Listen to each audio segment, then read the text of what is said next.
Brought to you in association with Grendel Press. This is Werewolf the Podcast, a serial killer drama.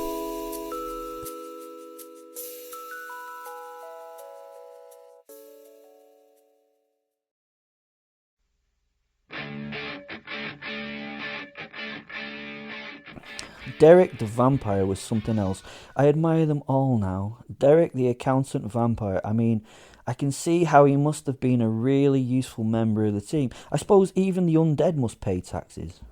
Do they pay taxes? Do you think that vampires do business? You know, like Nosferatu and Sons Limited?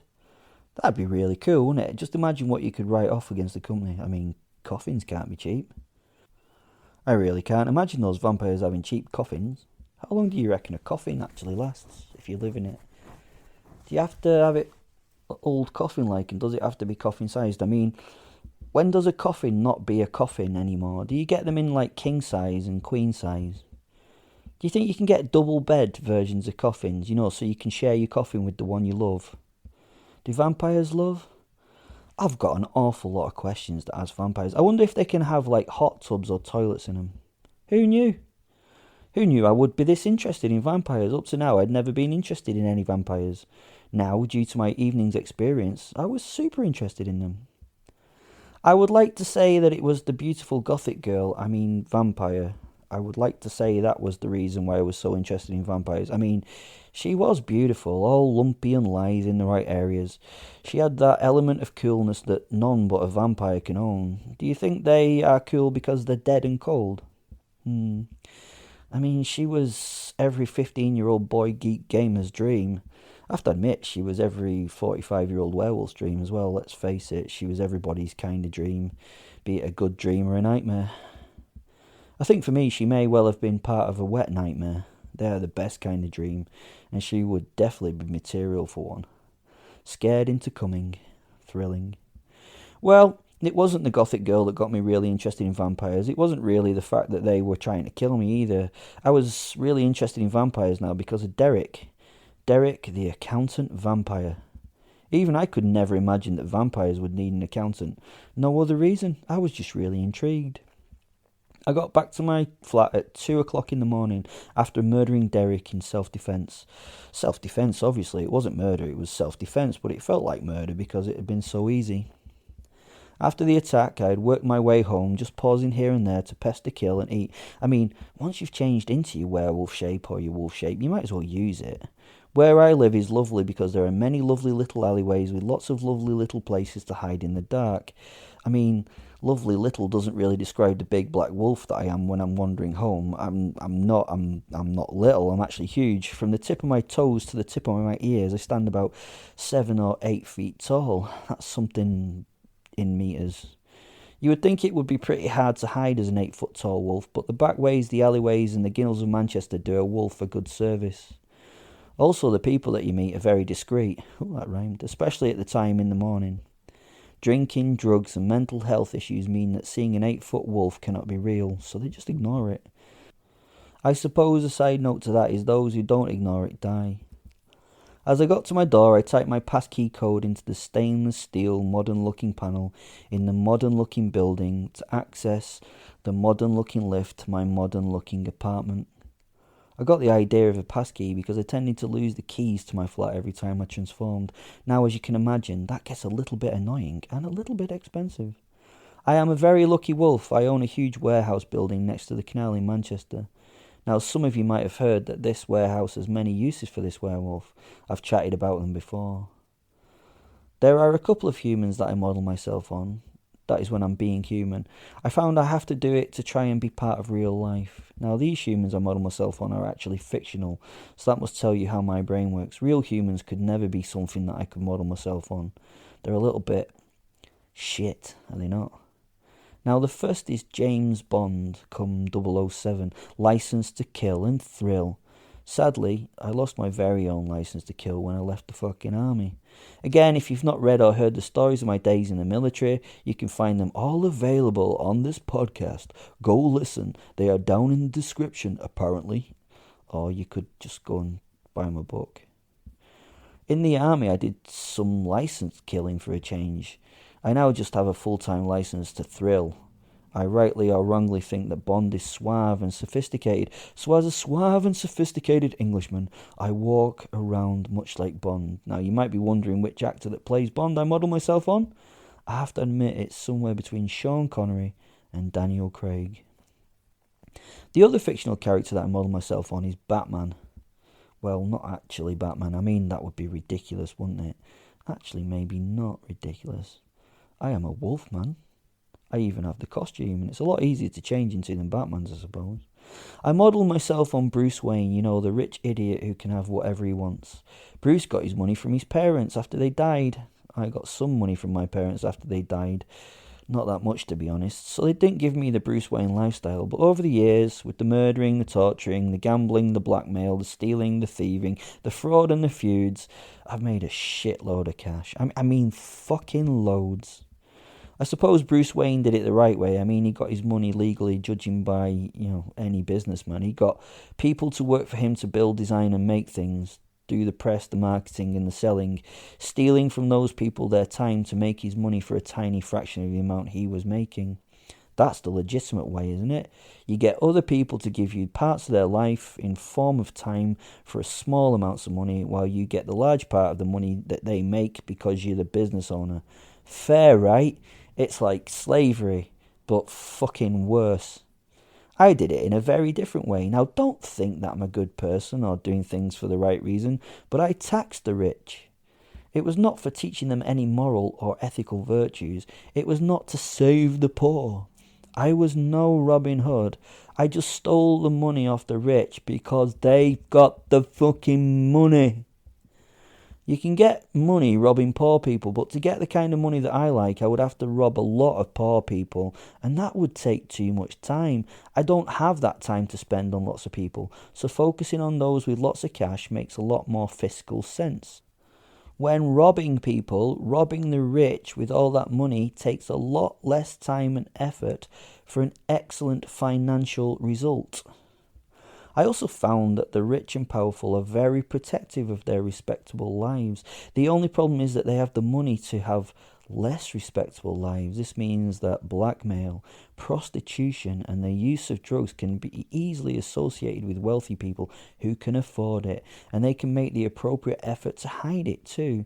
This can make the providers of those things that they wish to get disrespectable with incredibly rich. I built my model empire on prostitution, blackmail and drugs, then moving that money into respectable and legitimate businesses. I like running businesses where everyone else does the fucking work and I get the reward. I also like being a criminal. Being a criminal is easy for a natural psychopath like myself. It is all based on the ability to make it about fear and violence. I have a massive propensity for those things, so criminality is straightforward. Psychopaths are so successful in this beautiful capitalist world. I was a working class Bruce Wayne, criminalizing the rich not to be poor. Also, criminalizing and blackmailing the rich gave me a lot of powerful friends. Well, influential people that I could tell what to do. I don't think they'd class me as a friend. Obviously, no one pretends not to be my friend because that would be suicide. They fear me because I will always go one step further than the other person is willing to go. I killed the only woman I ever loved to ensure that she could never be used against me. I found that living without her would be better than anyone being able to use her to blackmail me, to threaten my power, to stop me from doing whatever I wish to do. That is the level that I am willing to go to be the most powerful. Having said all this, why have I told you my human form is based on two fictional characters? Well, they're both smooth, sophisticated men. They both have plenty of charisma, money, and weird power, and a love of gadgets, just like me. Why do I always get sidetracked in these stories? Sorry, this is supposed to be about me hunting vampires, is it not? Anyway, my home is a large warehouse that has been split into 5 levels. At the very top of the warehouse is my penthouse suite. I would like to say it has beautiful views over Manchester. I can only say it has views over Manchester. Beautiful and Manchester, especially inner city Manchester, have no links. This top floor has an open plan where I live. Malcolm, my erstwhile servant, has his own flat down in the bowels of the warehouse. Well, a slave would be more an appropriate term for Malcolm. I own him. I have evidence of his propensity for child porn. I have proof of him loving children, but in the very wrong way. I will try and leave that for you not to imagine, so I have complete control over him and his life. You can read about him or listen about him in another podcast. The floor below my penthouse suite is my art gallery and studio. I am the greatest living artist that has ever lived. I'm not arrogant, it's true. My art is somewhat different from the norm though. I work with people as my palette. I have made other videos and other pieces about my artwork. You should know that the palettes that I use are always in the mood of red. The situations my art creates are discomforting for humans. I try to focus on artwork that passes comment on human society and passes comment on the weakness of your physicality. My studio is full of the living, the dead, and those that wish they were dead. It is a soundproofed and smell-proofed wonderful emporium to life and death. The rest of my home is full of the stuff I love. My clothes, my cars, my bikes, my material possessions. Don't let anyone tell you that material possessions are not important. The person that has never owned and driven the souped-up 911 Porsche, they've no idea. So, I got home. I'd made my way to my lovely penthouse. Malcolm, as usual, was awake. I kept him high on cocaine and speed, which meant that he was almost always available for me to speak to. The coke and the amphetamine were an excellent way to keep him on side too. He was an addict, and I was his free supply. He was a fucked up Albert the Butler for the fucked up Bruce Wayne that I played. I told him about the night and what had just happened. Then my posit was annoyed with the vampires like myself, so he sat and thought of a plan to try and find the bitch before she found us. I was going to retaliate. I should have lived by my maxim to retaliate first. I should have killed her and her brother on that fateful night in Tokyo. I'd been a bit of a dumbass, to be honest. I can admit that. I'm not always the clever, logical person that I portray. Okay, the logical, clever person that I try to portray. This would be a sit-down around the war table. We would try to establish how on earth we were going to do this. At this moment, I had no idea how we would even find them. They were really good at finding me, but how on earth would I find them? I sat on my shiny white leather couch at my shiny white coffee table while Malcolm wandered about on my shiny white marble. The posit took the sofa. Apparently he'd met this bitch a few hundred years ago, so maybe he could offer some help to find them. We sat and stared at each other a while. The scotch was poured into my ice-cold glass. I like to speak to my posit aloud when we're together and free from outside listeners. It just seems a little bit more respectful to do this. I was now sitting in blue jeans and a white t-shirt and not relaxed but a little bit vexed, to say the least. We were talking about how we would track this bunch of fang heads down. It was not going well, and we quickly concluded that we had no idea how we would do it. That was suitably annoying. We had no idea where to start. We didn't know anyone's names, really. I mean, the vampires' names. We had no idea where they would be, and because I was so self-centered and life was all about me, I knew nothing about vampires except what I'd learnt from the movies. I'd never really been interested in them before meeting Vampire Derek.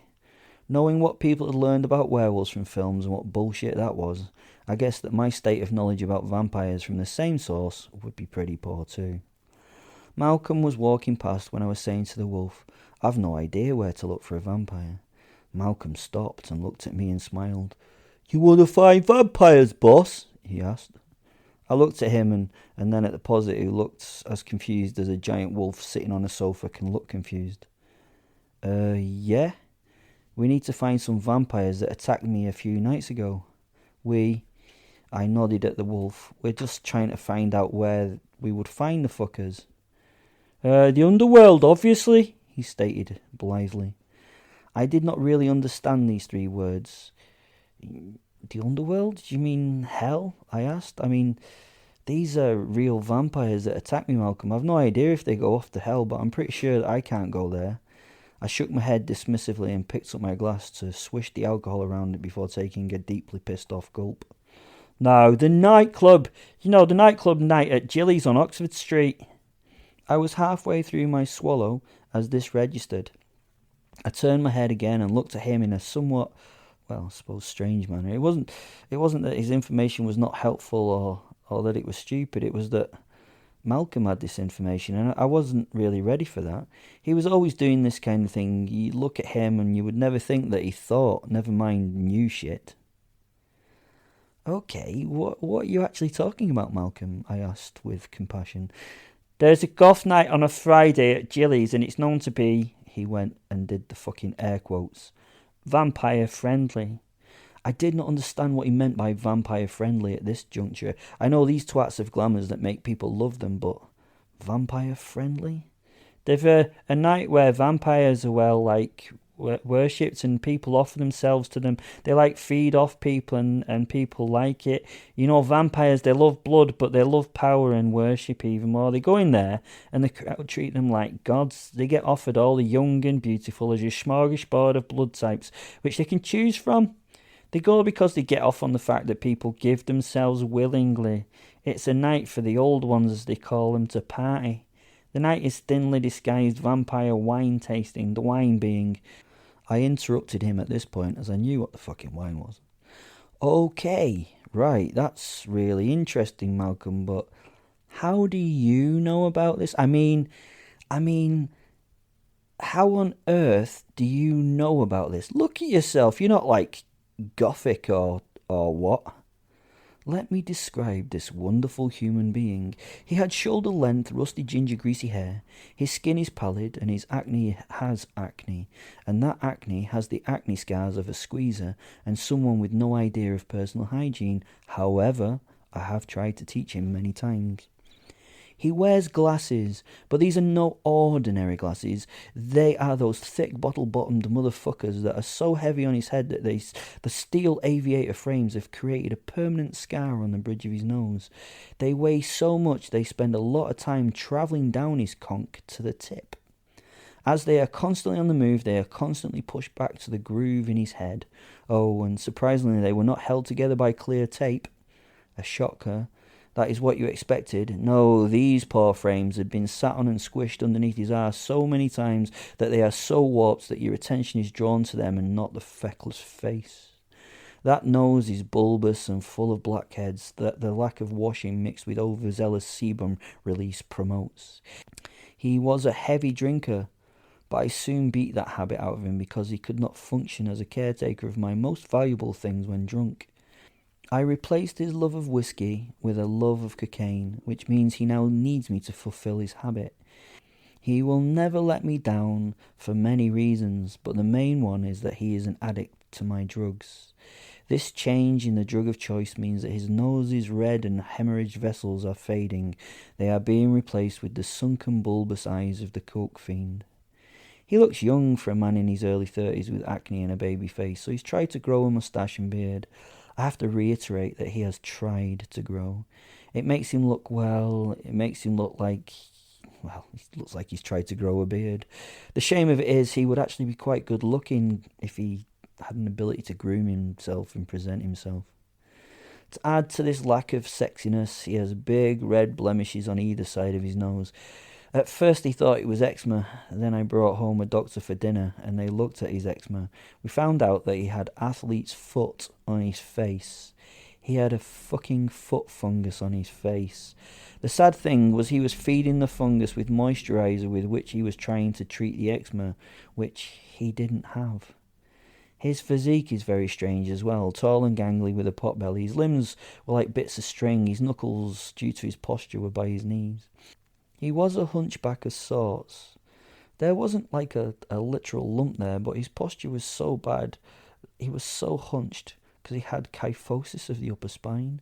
He was, I suppose, a hunchback though, like all the great egos of literature.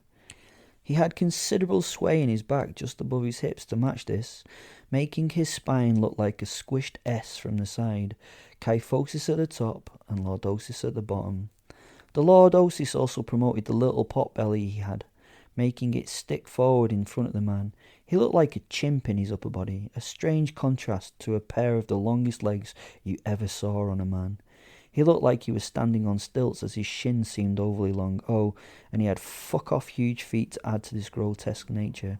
He was a size 18. Sadly, what they say about men with enormous feet is not true. They don't always have a huge cock. He really did not. It was tiny. I mean, tiny. It was so small, and he did no pubic grooming, so the poor little thing was lost deep in the shag pile of the red, hairy, massive pubes. He also had no idea of how to dress. The poor fucker had socks and sandals the first time I met him. Not only socks and sandals, but white socks and brown sandals. Well, they should have been white socks. They were no longer white. He had his dirty, socked, massive feet in the biggest pair of what we would call Jesus sandals anyone could imagine. Big, brown leather sandals with big brass buckles. Yeesh, a herd of cows must have died to make those fuckers. I think to get trousers to fit correctly, he would have had to have them tailored to fit.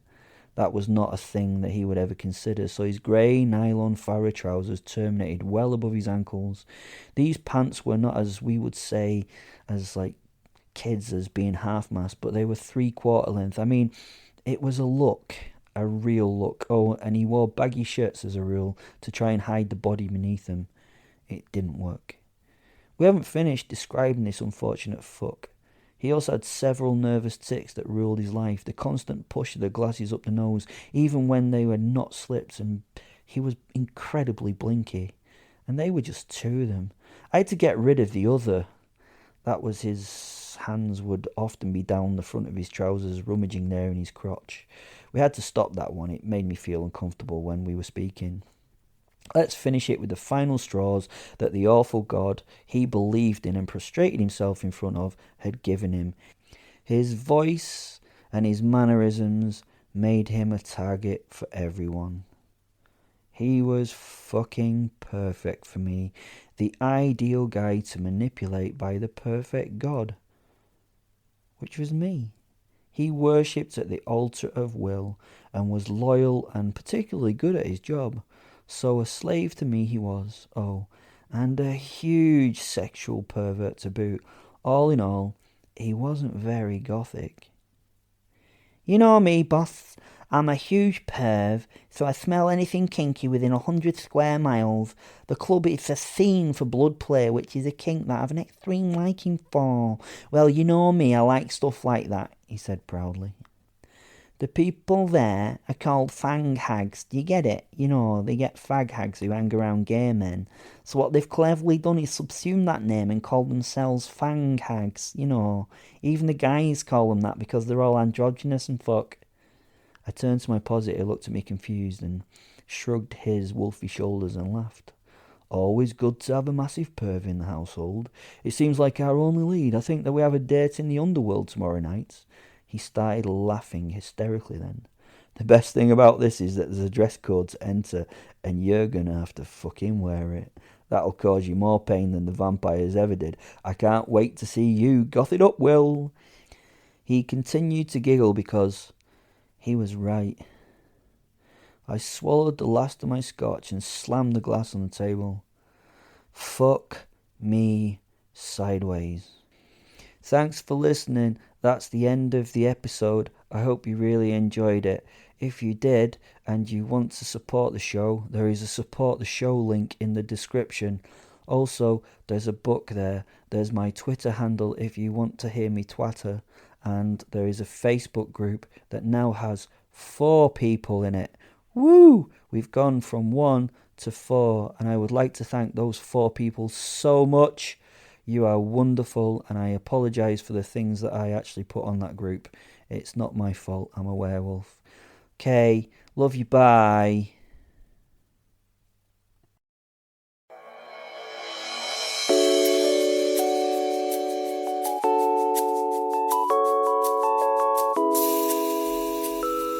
Brought to you in association with Grendel Press.